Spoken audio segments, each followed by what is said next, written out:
Good morning students. आप पढ़ रहे हैं अविनाश सर के साथ इंग्लिश स्टडी चैनल में। आप सभी का स्वागत है। और जैसा कि मैं पिछले पार्ट वन जो आपका है क्लास 12th फ्लेमिंगो बुक का द लास्ट लेसन, और उसमें मैंने पार्ट वन में आपको पिछले वीडियो में मैंने आपको उसमें समरी और क्वेश्चंस एंड आंसर्स हिंदी में करवाए थे, हिंदी में जानकारी दी थी। हिंदी में जानकारी इसलिए दे रहा हूँ कि इसमें क्या एक अनुमान मिल जाता है आपको और प्रश्न का अर्थ समझने में कि क्या हुआ था, प्रश्न क्या किया गया और प्रश्न कैसे पूछें और आंसर कैसे दें। ठीक है। और मैंने भी आपसे पहले ही कहा था कि मैं आपको डिटेल में जानकारी दूंगा। इसमें क्या है कि आप अगर हिंदी में पूरी स्टोरी को समझते हैं और प्रश्नोत्तर को हिंदी में तैयार करते हैं तो आपसे कोई भी क्वेश्चन छूट नहीं सकता। और ये तो आपको जानकारी ही है कि आपके क्लास 12th एंड 10th के बोर्ड एग्जामिनेशन बिल्कुल करीब है। तो अब ज़्यादा बात ना करते हुए अपने टॉपिक की ओर बढ़ते हैं। इस पार्ट सेकंड में द लास्ट लेसन चैप्टर जो है, इसके पार्ट सेकंड में आपको मैं क्वेश्चंस आंसर्स सॉल्व करवा रहा हूं और साथ साथ में टेंस की जानकारी और देता रहूँगा कि किस प्रकार से आप अपने क्वेश्चंस के आधार पर ही आंसर को बनाएं, ट्रांसलेट करें। तो बढ़ते हैं अपने टॉपिक की ओर। हाँ, आपका क्वेश्चन देखेंगे सभी लोग, आप लोग इसमें क्वेश्चंस एंड आंसर्स लिखा हुआ है इसमें। तो आप पहला प्रश्न देखेंगे जैसा कि दिया गया question number 1, why was French in grief. मैंने हिंदी में भी बताया था, आप पूरी जानकारी के लिए आप पार्ट 1 को जरूर देखें। Why was French in great fear. French in great fear में क्यों था, क्यों मतलब अत्यधिक भय क्यों था। When he started for school, जब वह स्कूल के लिए चला। तो कहाँ से आंसर उठाएंगे, जब भी वैन लगा हो क्वेश्चन में तो वैन से आप उठा सकते हैं। और नहीं तो क्या तरीका है कि भाई वाला क्वेश्चन कोई भी हो, इसमें हमें आंसर जब देना होता है तो बिकॉज से देना पड़ता है, बिकॉज से आंसर देना पड़ता है। तो आपको करना क्या है कि क्वेश्चन को आप जैसा लिखा है वैसे ही रहने दें। जैसे वाई वॉज लिखा है, दो टेंशन से सावधान रहते हैं। डिड लगाओ, डज लगाओ, डू, अर्थात प्रेजेंट नंबर पास्ट नंबर के जब भी सेंटेंस उनको असर्टिव बनाते हैं तो ये हेल्पिंग वर्ब बाद में नहीं जाती हैं, यानी सब्जेक्ट के बाद। लेकिन इसके अलावा पास्ट नंबर के अलावा कोई भी टेंस हो, उनकी जो लिंकिंग वर्ब या हेल्पिंग वर्ब हो तो सब्जेक्ट के बाद जाती हैं। जैसे कि इसमें लिखा वाई वॉज, तो हम क्या करेंगे, वाई को हटा देंगे क्योंकि क्वेश्चन वर्ड है, और फ्रेंच के बाद में वॉज के पहुंचा देंगे। तो French was in great fear, French अत्यधिक भय में था। प्रश्न को ही ले रहे हैं, अभी आंसर कुछ नहीं है, क्वेश्चन है। क्वेश्चन को असर्टिव बना रहे हैं तो वॉज जो पहले है वो बाद में पहुंचा देंगे, और भाई जो हटेगा एंड पे क्या बन जाएगा, बिकॉज, क्योंकि भाई से क्वेश्चन मतलब रीजन पूछा जाता है, कारण के लिए। तो French was in great fear when he started for school. तो फ्रेंच को बहुत ज़्यादा भय था जब वह स्कूल के लिए चल पड़ा। आप लोगों को मालूम तो है ही कि जब वह स्कूल के चल पड़ा तो उसे भय तो था, क्यों था, सख्त थे बहुत ज़्यादा। तो दिया गया आंसर बिकॉज मीन्स क्योंकि एम हैमिल हिज टीचर, जो एम हैमिल उसके टीचर थे, तो एम हैमिल लिख दो, चाहे हिज टीचर चाहे दोनों लिख दो। तो एम हैमिल हिज टीचर या अकेला लिख दो, M Hamel was very strict, क्योंकि एम हैमिल कैसे थे, बहुत ही सख्त थे। And he did not learn, और उसने स्वयं, किसने, एम हैमिल ने नहीं, फ्रेंच ने, ही डिड नॉट लर्न, याद नहीं किया, पास्ट में टेंस याद नहीं किया, पास्ट में tense negative, did not first form. तो उसने, किसने, जो फ्रेंच था, ही डिड नॉट लर्न, उसने याद नहीं किया द रूल्स ऑफ पार्टिसिपल, और पार्टिसिपल के नियमों को उसने याद नहीं किया। क्लियर हो गया। नेक्स्ट सेंटेंस आप देखें, क्वेश्चन नंबर 2, व्हाट टेम्पटेड, किस चीज़ ने ललचाया फ्रेंच को टू रन अवे, माने भागने के लिए। तो एंड स्पेंड, और समय व्यतीत करने के लिए, इस time in the open field या आउट ऑफ डोर्स, यानी कि किन बातों के कारण या किन चीज़ों के कारण फ्रेंच स्कूल में नहीं जाना चाहता था, बल्कि वह स्कूल के बाहर खुले में अपना क्या समय व्यतीत करना चाहता, क्या ऐसी चीज़ें थी। तो कंडीशन ये थी, मैंने पहले ही बताया था कि मुख्य वजह यही थी कि उसके टीचर जो सख्त थे या नियम पूछेंगे, और भी वजह थी। तो देखते हैं वो वजह क्या थी। द वेदर वॉज ब्राइट, मौसम कैसा था, ब्राइट था, चमकीला था। एंड हॉट मीन्स गर्म था, चमकीला और गर्म को हम क्या बोल सकते हैं, सुहावना था। कैसा था, सुहावना था। और द बर्ड्स वर चर्पिंग, पक्षी भी चहचहा रहे थे। तो ऐसा मौसम किसको अच्छा नहीं लगता है, सभी को अच्छा लगता है। द बर्ड्स वर चर्पिंग, चहचहा रहे थे, पास्ट कंटिन्यूअस टेंस। और नियर द सॉ मिल, आरा मशीन के पास, आरा मशीन के पास प्रसियन सोल्जर जो प्रसिया के सैनिक थे वर ड्रिलिंग अभ्यास कर रहे थे, वर टेकिंग एक्सरसाइज कर दो या वर ड्रिलिंग कर रहे थे इन द ओपन फील्ड खुले मैदान में। तो ऑल दीज थिंग्स कौन, ऑल दीज थिंग्स ये तीन चीजें, एक तो क्या हो गया वेदर ब्राइट एंड हॉट था, एक कारण ये था, पक्षी चहचहा रहे थे, और शामिल के पास कौन प्रसियन सैनिक क्या कर रहे थे, प्रसियन सैनिक ड्रिलिंग कर रहे थे। इन तीन चीजों ने तो क्या करें, इन तीन चीजों क्या बोलेंगे, all these things, all three things कह दो या ऑल दीज थिंग्स, इन सभी चीजों ने। तो ऑल दीज थिंग्स जो है व्हाट की जगह लगा देंगे, जो क्वेश्चन में व्हाट लगा उनकी जगह व्हाट क्या लगा देंगे हम, ऑल दीज थिंग्स, और बकाया सारा प्रश्न उतार दीजिए। पे tempted Franz to run away and spend his time in the open या आउट ऑफ डोर्स। तो व्हाट की जगह ऑल दीज थिंग्स लगाना था हमें, तो आंसर तो यही क्लियर था कि व्हाट की जगह मात्र हम ऑल दीज थिंग्स लगा, लेकिन वो तीन चीज़ें क्या थी वो तो हमें बतानी पड़ेंगी, इसलिए हम सबसे पहले वो तीन चीज़ें बताई कौन कौन थी। ठीक है, इसको रिवर्स कर करके देखिए, अगर कम समझ में आता है रिवर्स करिए फिर से समझ में आएगा, क्योंकि नहीं तो मेरा वीडियो लंबा हो जाएगा। नेक्स्ट क्वेश्चन आपका, why did the villagers came to school, जो विलेजर्स गाँव वाले थे वो स्कूल क्यों आए थे दैट डे, उस दिन। और why was French surprise, French surprise क्यों हुआ, आश्चर्यचकित क्यों हुआ, तो दो कारण क्यों आए थे, पहले साधारण बनाओ क्यों वाले बाप, तो क्यों आए थे, तो वाई डिड, मैंने कहा डिड डज डू आ जाए, ये कभी भी सब्जेक्ट के बाद नहीं जाते, क्योंकि असर्टिव सेंटेंस में इनको पीछे सब्जेक्ट के बाद नहीं रखा जाता है।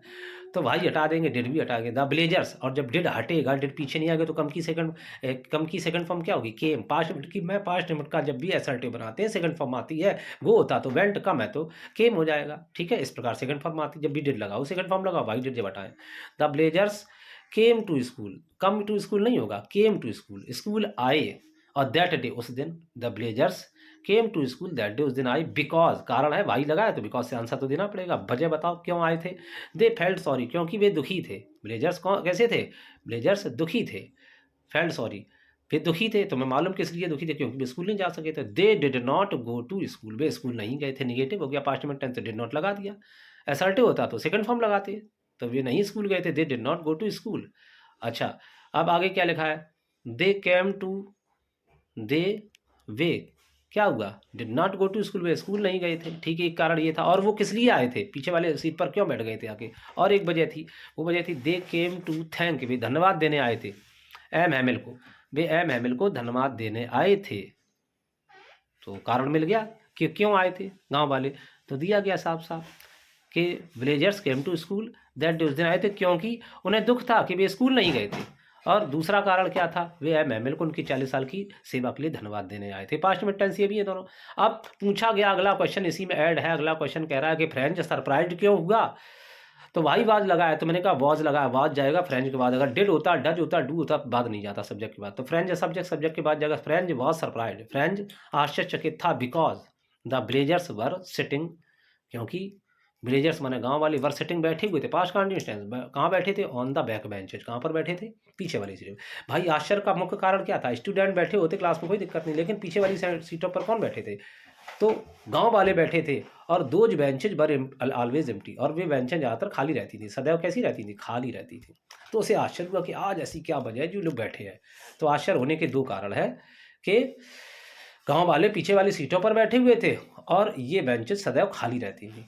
क्लियर हो गया, अगला क्वेश्चन आपका देखते हैं, व्हाट डज, प्रेजेंट में टेंस में पूछा गया, देखो प्रेजेंट में ही जवाब देंगे, पास्ट में होता तो पास्ट में जवाब देते, जिसमें पूछा जाए उसी में आंसर, और बच्चे इस चीज़ पर ध्यान नहीं देते, इसलिए टेंस, इसलिए उनका सेंटेंस का जो आंसर होता है उनका गलत हो जाता है। व्हाट डज एम हैमिल से, एम हैमिल क्या कहते हैं about the French language, French language के बारे में एम हैमिल ने क्या कहा, अगर लिखा होता तो पास्ट में टेंस, क्या कहते हैं तो प्रेजेंट में टेंस, तो हमें कहते हैं यानी प्रेजेंट में टेंस में ही इसका आंसर देना है। तो एम एम एल सेज, एक वचन जब करता होता है और साधारण वाक्य में जब भी प्रेजेंट नंबर बनाते हैं ऐसे लगा के इसको फिफ्थ फॉर्म में बदले, से की फिफ्थ फॉर्म कौन हुई, ऐसे आई एस फिफ्थ फॉर्म को ही हम फिफ्थ फॉर्म करते हैं, आई एन जी फॉर्म को फोर्थ फॉर्म बोलते हैं। तो M M L says that, M M L कहते हैं the French language is the most beautiful, सबसे सुंदर सुपरलेटिव डिग्री, कि फ्रेंच लैंग्वेज जो सबसे सुंदर है लैंग्वेज है इन द वर्ल्ड, पूरे संसार में, इट इज़ द क्लियर, ये सबसे ज़्यादा स्पष्ट है, ये भी superlative degree, and the most logical, और सबसे ज़्यादा तर्कपूर्ण है, तर्कपूर्ण मतलब सही, जिसके बदले में प्रूफ दिया जा सके, तो तर्कपूर्ण है लैंग्वेज। तो तीन बातें कहीं, सबसे सुंदर लैंग्वेज है, सबसे स्पष्ट है, और सबसे ज़्यादा तर्कपूर्ण है लैंग्वेज है। सो इसलिए they must guard it and not forget it, इसलिए दे मानो ना, मस्ट माना अवश्य चाहिए, गार्ड माने सुरक्षा करनी, इट माने इस लैंग्वेज की, अतः उन सभी फ्रेंच लोगों को उसकी क्या करनी चाहिए, अपनी भाषा की सुरक्षा करनी चाहिए, एंड नॉट फॉरगेट इट, और उसे भूलना नहीं चाहिए। एंड के बाद हम चाहें तो मस्ट नॉट फॉरगेट इट लगा सकते हैं, लेकिन मस्ट पहले लग चुका है, इसलिए नॉट करके भी काम चल जाएगा। नॉट फॉरगेट इट, और इसे भूलना नहीं चाहिए, ये मोस्ट इंपॉर्टेंट है। इसका तो ये मैं कह सकता हूँ कि 100% आने वाला अगर इस लेसन से आएगा, कन्फर्म। अगला, why did French understand, why did French past में टेंस है, क्यों समझ गया, पास्ट में टेंस में अंत में आता आ ई ए, ईजली बना आसानी से। ग्रामर लेसन, व्याकरण का लेसन कौन था, participle.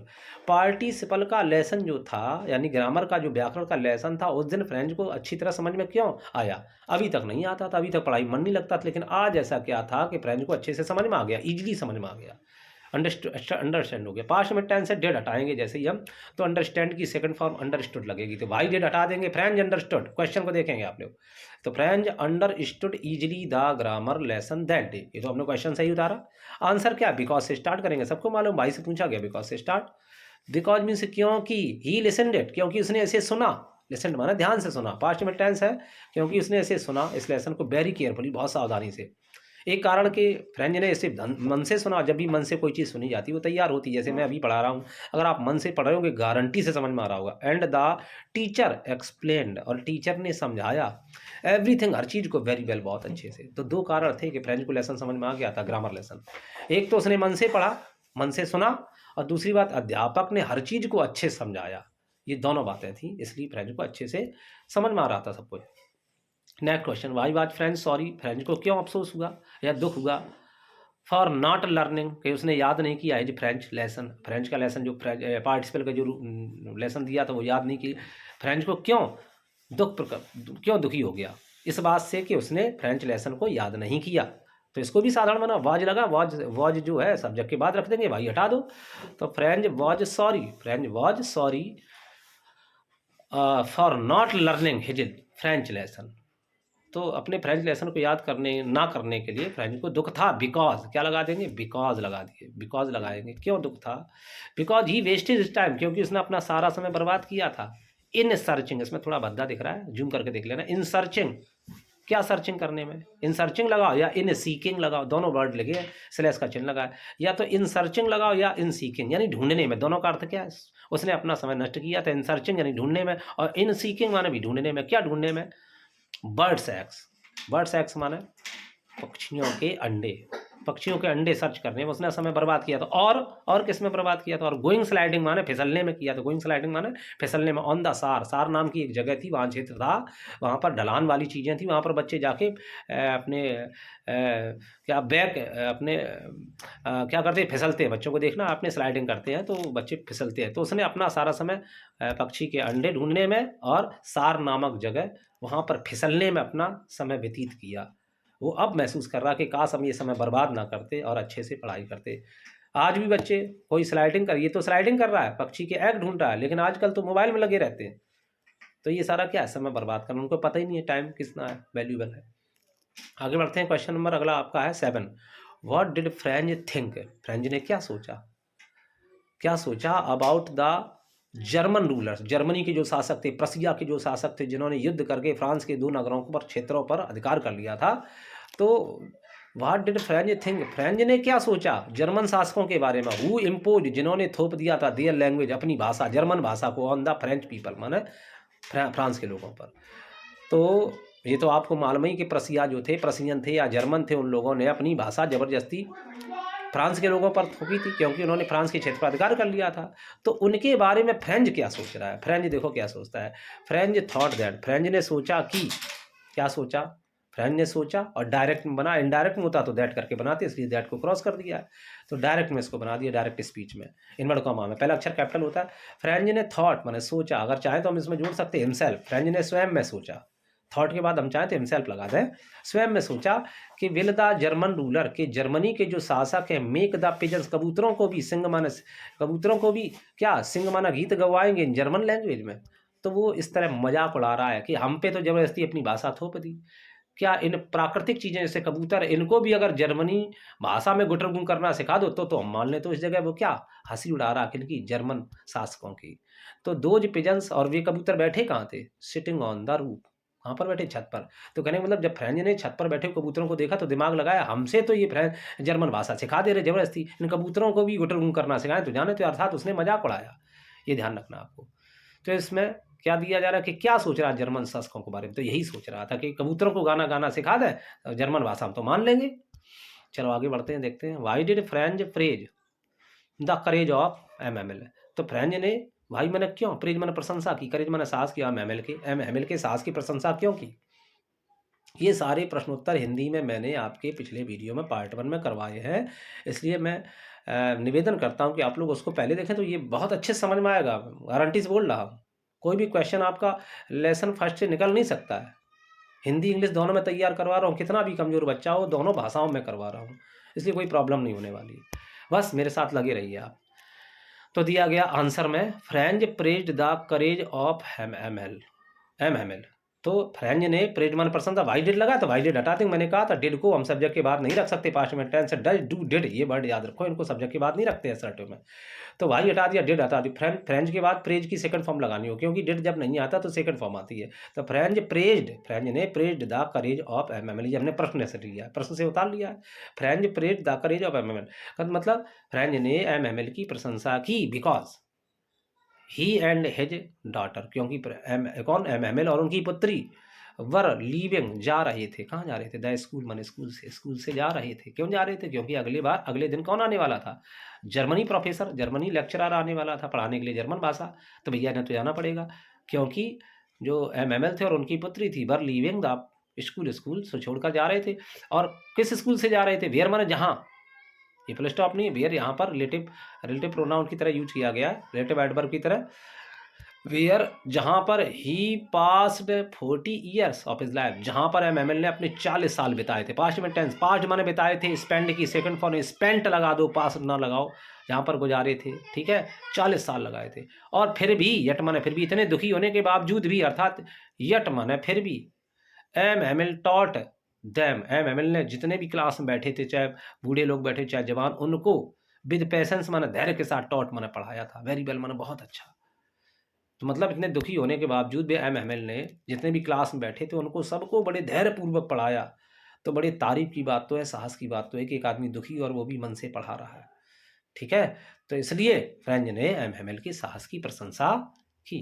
Next question number 9, what wish, क्या इच्छा, डिड एमएमएल ने से माने प्रकट की, से माने कही या प्रकट की, before the close of school के बंद हो जाने के समय, दैट डे माना उस दिन, जब स्कूल बंद होने वाला था उस दिन, तो एमएमएल ने अपनी लास्ट विश क्या प्रकट की, लास्ट विश बोल दो, अपनी इच्छा क्या प्रकट की।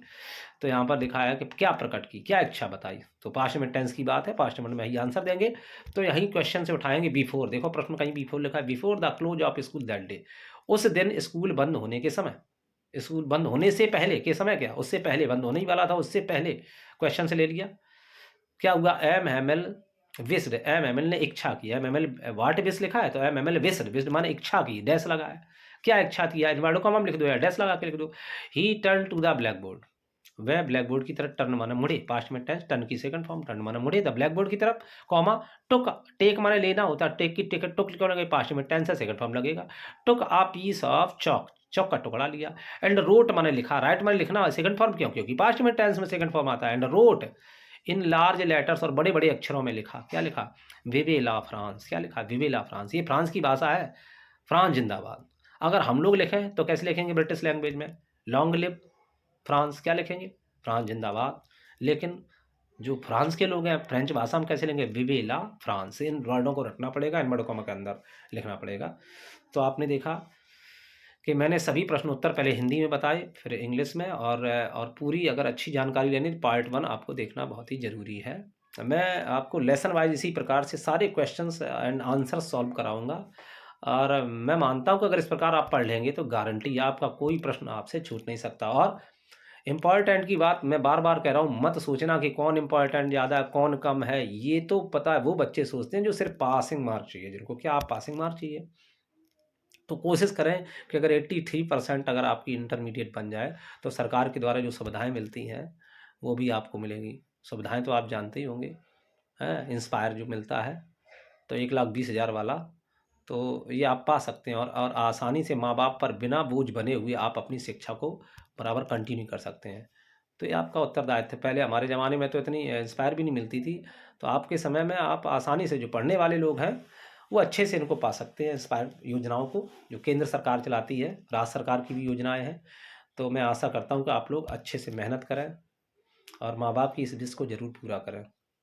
और जिसमें मैं बार बार मैंने बोल दिया, मैं आपका थर्ड पर्सन रहूँगा और बार बार इस बात को मैं याद दिलाता रहूँगा ताकि आप भूलें नहीं इस बात को, क्योंकि आप जब कंसंट्रेट करके पढ़ेंगे तो बात अलग ही होगी। मैं आपसे मिलता हूँ नेक्स्ट वीडियो में और लेसन जो आपका होगा सेकंड, और तब तक के लिए बाय बाय, थैंक यू।